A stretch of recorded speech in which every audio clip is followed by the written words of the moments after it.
Now listen carefully and answer questions 11 to 16. Welcome to the library, or the ILC, which means Independent Learning Centre, and let me explain about some of its facilities. We're standing here at the entry gates next to the borrowing desk.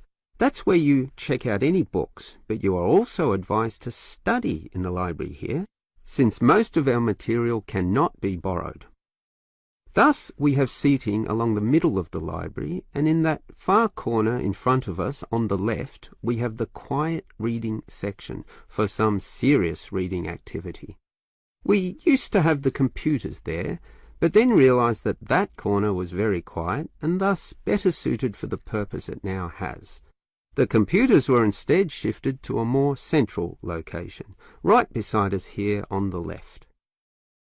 Again, somewhat confusingly, this area once housed the newspaper and magazine section, but the people in the quiet reading area had to walk too far to collect this literature, so it was moved to right beside them in the adjacent corner.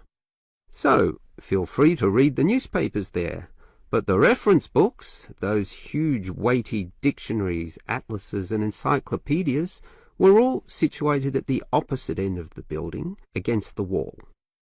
This was because they weren't generally that popular, and we wanted more space for the magazine racks, always a favourite with readers. Okay, as well as reading, you need to work on your listening skills, and for that you need the audio section.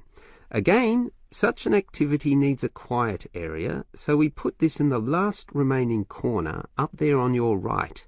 As you can see, there are CD players and headphones, so just borrow the listening packs, sit down there and listen away.